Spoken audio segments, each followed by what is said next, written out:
Sa lihim na pagpupulong, mariin ang utos ni Ramon at ng kanyang pangkat. Tatambangan natin sila, wala nang atrasan. Ngunit sa likod ng panatang iyon ay may mas malalim na sabwatan. Tahimik na nakikinig si Victorino kay Punggay, na nagsabing siya ang magdadala sa Guerreros. Bawat piraso ng impormasyon ay may kapalit na dugo. Samantala, nagngit-ngit si Divina kay Brando dahil sa kanyang pagpupumilit na pabagsakin ang Guerreros. Iniulat ni Roda na puno ng galit ang mga komento ng publiko. Wika ni Tinding. Gamitin natin ang damdaming ito ng masa upang maalis ang mga mapang-api. Sa kabilang panig, sinabi ni Gustavo na magiging masaya siya kung si Tanggol ang hahawak ng kapangyarihan. Lalong nagalit si Miguelito. Sa gitna ng lahat, si Erica ay malubhang nasugatan at dinala sa ospital. Sa dilim ng gabi, pumuwesto ang pangkat ni Ramon sa lumang sementeryo.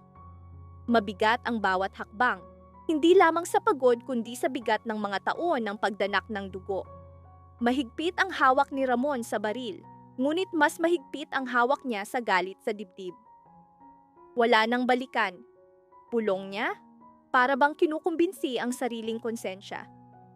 Dumating ang Guerreros sa rutang ibinigay ni Punggay. Hindi alam ni Ramon na bawat palitan ng impormasyon ay magdadala ng bagong dugo. Naroon din si Victorino, ngunit hindi bilang kakampi. May sarili siyang plano. Sa kanyang bulsa nakatago ang maliit na recorder, puno ng mga katotohanang kayang sumira ng maraming pangalan, kasama na si Ramon. Biglang umalingaw-ngaw ang unang putok. Sigawan, kaguluhan, putukan ang sumabog. May mga bumagsak, may mga napasigaw, at muling nabahiran ng dugo ang lupa ng sementeryo. Sa gitna ng kaguluhan, lumitaw ang isang anino, si Tanggol. Sugatan, duguan, ngunit naglililyab ang mga mata sa determinasyon. Buhay siya, hindi siya kailanman namatay. Samantala, si Erica ay nakikipaglaban para sa kanyang buhay sa ospital. Mahina ang kanyang paghinga, nasa gilid ng buhay at kamatayan. Sa labas, sa sementeryo, nagbanggaan ng dugo, pagtataksil, at nakatagong katotohanan. Ang gabi ay naging saksi sa labang bawat lihim na mabubunyag ay may kapalit na dugo, luha, at paghihiganti. Nanginginig ang mga kamay ni Divina habang hawak ang rosaryo. Paulit-ulit niyang binibigkas ang pangalan ni Tanggol. Biglang ibinunyag ng doktor ang katotohanang ikinagulat ng lahat. Hindi ordinaryong sugat ang tinamo ni Erica. Siya ay buntis. Gumuho ang mundo ni Divina sapagkat ang batang nasa sinapupunan ni Erica ay may dugong Tanggol. Sa isang pribadong silid, sumabog sa galit si Miguelito kay Gustavo. Bakit gusto mong siya ang mamuno? Alam mong sisirain niya tayo. Ngunit ngumiti lamang si Gustavo, puno ng misteryo. Dahil anak ko siya. Bumagsak ang katahimikan, mas nakakatakot kaysa putukan. Ang katotohanang si Tanggol ay anak ni Gustavo ay kayang baguhin ang takbo ng digmaan. Nagnitngit ang putukan sa sementeryo. Nagharap sina Tanggol at Ramon. Dito ba matatapos? Nanginginig ang tinig ni Ramon, napapalibutan ng mga libingan ng inosente. Biglang nalaglag ang kanyang baril. Ngunit huli na. Pumutok si Victorino mula sa likod. Bumagsak ang katawan ni Ramon sa tabi ng lumang lapida ng kanyang ama. Sa huling sandali, nagtagpo ang kanyang mga mata at kay Tanggol. Patawad, pulong niya, bago tuluyang pumikit. Sa pagtatapos ng gabi, nababad sa dugo ang sementeryo. Maraming bangkay ang nakahandusay, ngunit mas marami pang lihim ang nabunyag. Hindi pa tapos ang digmaan? Dadanak pa ang dugo at lilitaw ang mga katotohanan, kahit kapalit ay kamatayan. Pagsapit ng madaling araw, kumalat ang mensahe sa lungsod. Buhay si Tanggol at siya'y maghihiganti. Nagsimula pa lamang ang digmaan. Sa loob ng headquarters, mariing wika ni Roberto. Mahina na ang Montenegros. Si Tanggol na lang ang hindi nyo nahuli. Pumasok si Gustavo. Mabigat ang tinig. Hinalaan ko kayo. Walang hahawak sa apo ko? Ano ang plano ninyo? Hulihin o patayin? Sagot ni Roberto. Trabaho ng pulis ang manghuli. May warrant laban sa kanya. Kahit may dugong gerero, kriminal siya. Nangngit-ngit si Gustavo at lumabas. Sinabing mag-usap sila sa kanyang opisina. Sinermona ni Jackie. Napakahina mo, ni simpleng trabaho hindi mo magawa. Wika ni Rigor. Huwag kang mag-alala, nangangako ako. Ngunit nagalit si Miguelito. Sawa na ako sa mga palusot mo. Aminin mong wala kang silbi. Kahit may posisyon ka, walang nagbago, walang kwenta. Umalis ka na. Mariing wika ni Gustavo. Hanggang kailan ninyo susuwayin ang utos ko? Mabigat ang boses at ang hangin ay puno ng banta ng paparating na labanan. Hanggang kailan ninyo ako dudungisan? Sigaw ni Gustavo. Malamig na sagot ni Roberto. Gumagalaw ang pulis ayon sa batas. May warrant laban sa Montenegros. Lalong tumalim ang tinig ni Gustavo. Binigyan niyo sila ng basbas. Ngunit ngayon tinatawag niyo silang kriminal. Mariing sagot ni Roberto. Oo, kriminal sila. Muling iginiit ni Gustavo. Bakit patuloy ninyong nakikitang banta si Tanggol? Bakit hindi na lang siya palayain?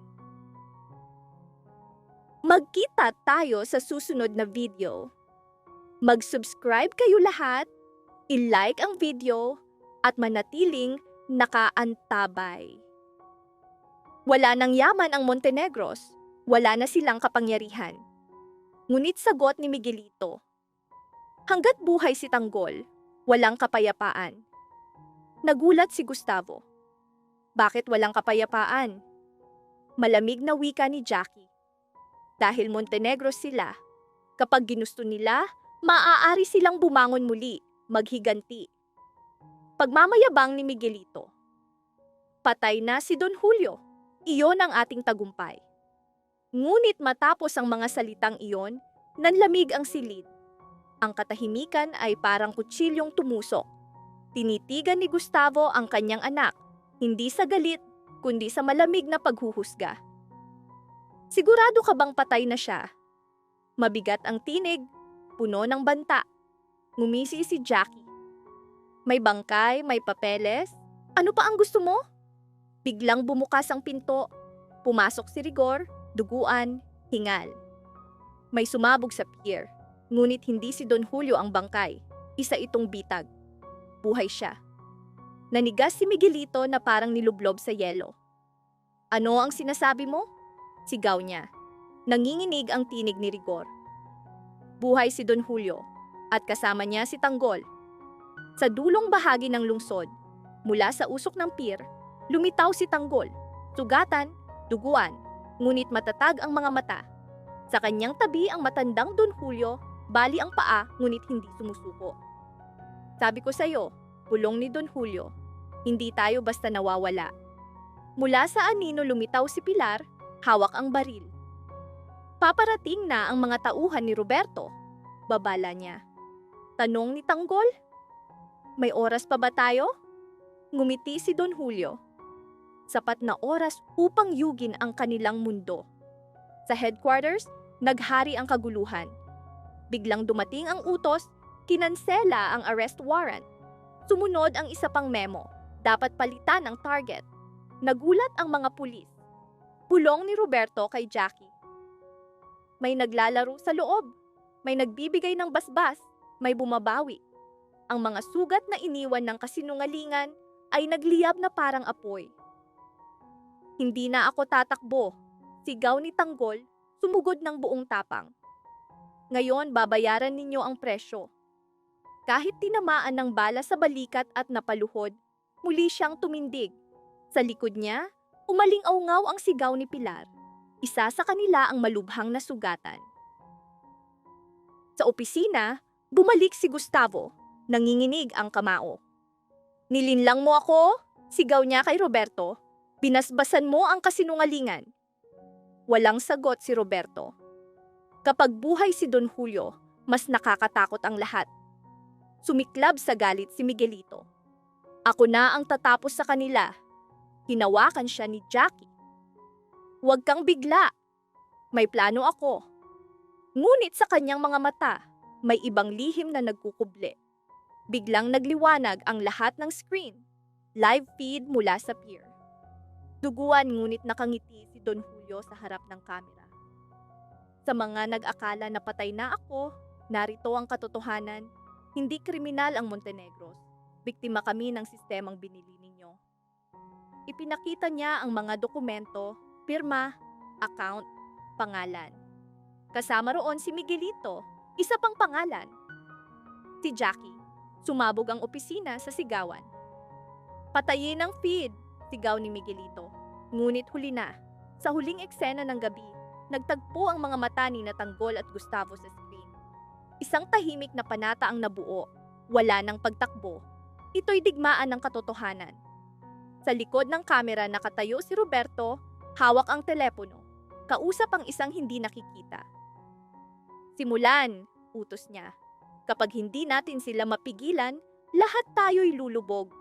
At sa huling putok, sumabog ang katotohanan. Ang dugong gerero ni Tanggol ay hindi lamang pamana, kundi susi upang buksan ang mga kontratang lihim at yugin ang buong lungsod. Sa dilim, may tumawa. Hindi pa tapos ang digmaan. Hindi pa tapos ang Montenegros. Naririnig pa rin ni Gustavo ang huling salita ni Roberto. Gusto nila ng digmaan. Digmaan ang ibibigay. Tumampi ang malamig na hangin. Kumalat ang katahimikan, ngunit mabigat ang banta sa bawat pangalan, Ramon, Don Julio, Tanggol, at ang dugong nag-uugnay at nagwawasak sa kanila. Lumapit si Gustavo sa bintana, nakatitig sa madilim na langit. Huwag ninyong maliitin si Ramon, mariin niyang wika. Kapag pamilya ang usapan, hindi siya umaatras. At kapag kumilos siya, may bumabagsak. Ngumiti si Roberto, puno ng kumpiyansa. Kaya't nakahanda ang lahat. Hindi nila alam na itinayo ko na ang mga dokumento, ang mga tao, at ang mga lihim na kayang sumira sa kanila. Kapag sumiklab ang apoy, sila ang unang masusunog. Samantala, tumindi ang tensyon sa bahay ni Kong Leo. Dinala si Tinding, duguan ang mga kamay, hawak ang sugat.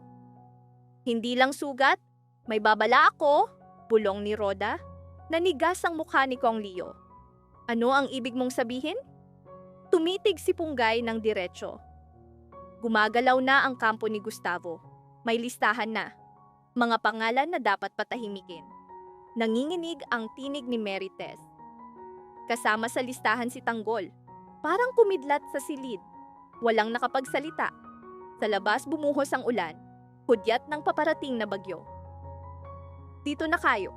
Mariing wika ni Kong Leo. Hindi ko kayo iiwan. Ngunit maghanda kayo.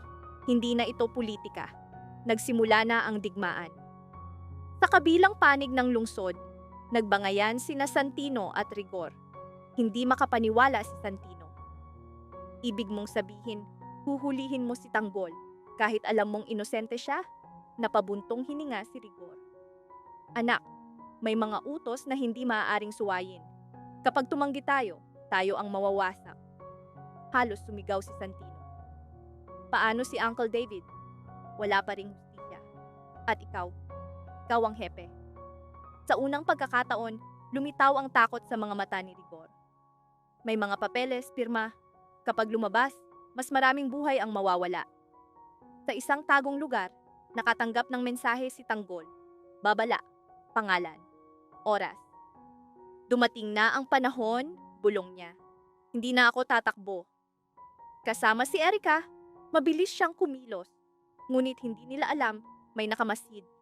Isang anino, may hawak na baril, kumikislap ang mga mata sa paghihigante. Bumuhos ang ulan, pinaghalo ang kasinungalingan, lihim at katotohanan. Ang mga pamilyang minsang nagkakaisa, ngayoy magkaharap sa gilid ng dugo.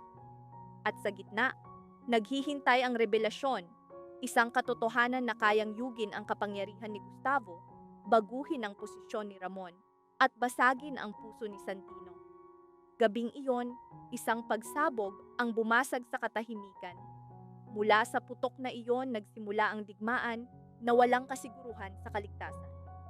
Nangako si Santino, kung si Miguelito nga ang pumatay sa kanyang Uncle David, dapat siyang parusahan.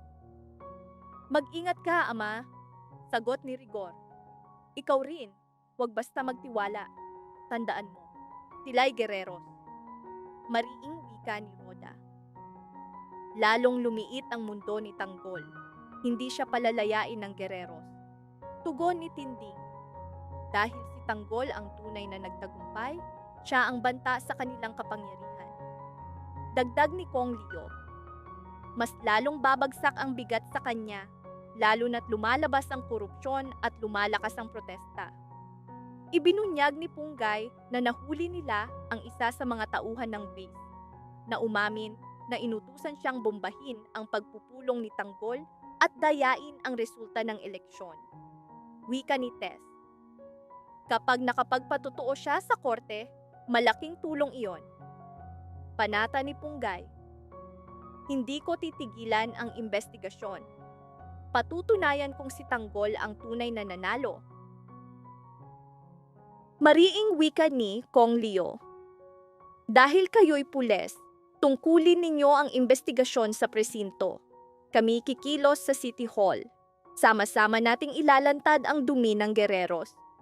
Lumapit si Lucio kay Roberto upang humingi ng tulong. Ngumiisi si Roberto. Buhay ka pa? Sagot ni Lucio, nakaligtas siya dahil kay Maro. Matagal na siyang nangangalap ng ebidensya laban kay Roberto, ngunit nahuli.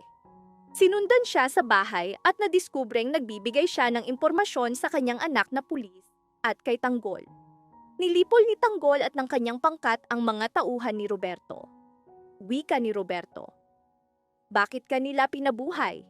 Alam mo ba kung bakit? Ipinaliwanag ni Lucio na pinilit siyang umamin ng lahat sa kamera. Patawarin mo ako, Vice. Nanlamig ang silid. Dahan-dahang lumapit si Roberto. Nagliliyab ang mga mata sa galit. Kapatawaran. Mabigat ang tinig. Parang putok ng baril. Nauubos ang kapatawaran. Sa labas, umalingaw-ngaw ang sirena ng pulis.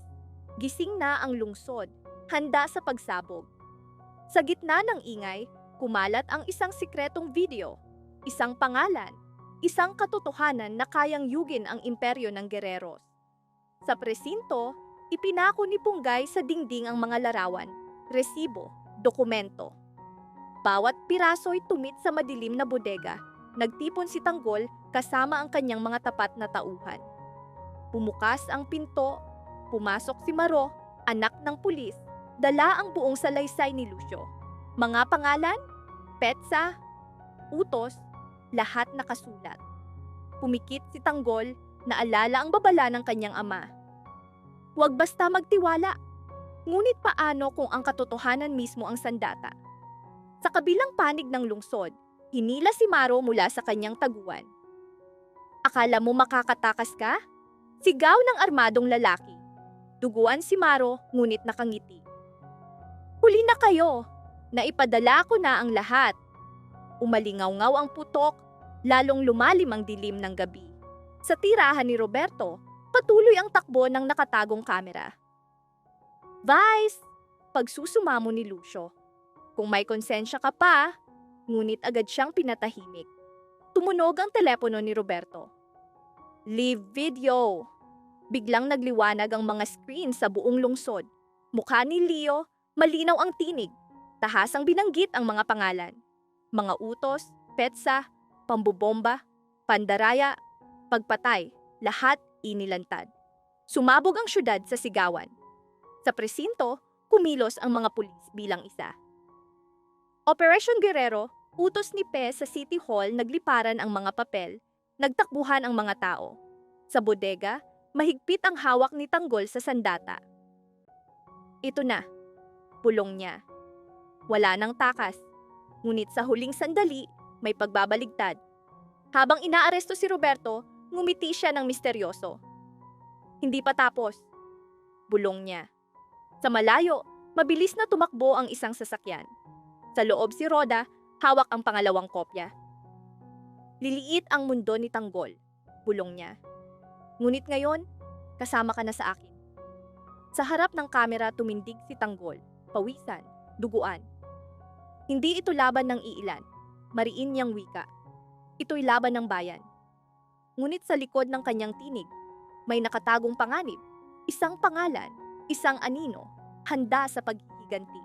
Samantala, si Lucio ay humingi ng tulong kay Roberto. Vice, natakot lang ako. Ngunit tumawa si Roberto. Takot? Ikaw ang lalaking kilala ko, hindi natatakot? Nang humingi si Lucio ng pera upang magtago at balang araw labanan si Tanggol, malamig ang sagot ni Roberto. Akala mo palalayain kita? Pagkatapos abutan ng pera, bigla siyang sinaktan. Akala mo malilinlang mo ako? At sa malamig na katahimikan, tinapos ni Roberto ang buhay ni Lucio, ibinuhos ang mainit na kape sa kanya. Sa kabilang dako, naglakad sina Tindeng at Punggay sa makikitid na eskinita. Nagkita na tayo noon, hindi ba? Wika ni Punggay, puno ng respeto. Ikaw ang matapang na babae na humarap sa Guerreros sa City Hall. Ngumiti si Tindeng at sa wakas na bunyag, siya ang lola ni Tanggol. Kaya pala nagmana ng tapang si Tanggol, bulong ni Punggay. Mariin ang sagot ni Tindeng. Panahon at kalupitan ng Guerreros ang humubog sa akin. Kailangang wakasan ang kanilang kalupitan. Ang rebelasyon ay nagbigay ng bagong lakas. Hindi lamang laban ng isang anak, kundi laban ng isang pamilya, laban ng bayan. Sa gitna ng kaguluhan, lalong lumalim ang sugat ng pamilya. Si Divina, hindi mapakali, paulit-ulit na nagbabala ngunit tila walang nakikinig. Ang kanyang tinig, nanginginig sa takot, ay nagdala ng bigat sa bawat sulok ng bahay. Si Emil, kalmado, pilit na pinapawi ang pangamba. May tiwala tayo sa isa't isa. Kailangan mong magtiwala rin. Ngunit sa puso ni Divina, nananatili ang pangamba, sapagkat alam niyang si Tanggol mismo ang nakaharap sa pinakamalupit na kaaway. Sa madilim na silid kung saan nakahandusay ang bangkay ni Lucio, naghalo ang dugo at mainit na kape, malupit na paalala na sa mundo ni Roberto, walang bagay na dalisay. Isa na namang hadlang ang natanggal, malamig niyang bulong. Ngunit hindi niya alam, may mga matang nakamasid. Isang anino ang dahan-dahang lumisan, dala ang katotohanan. Magkita tayo sa susunod na video. Mag-subscribe kayo lahat, i-like ang video, at manatiling nakaantabay.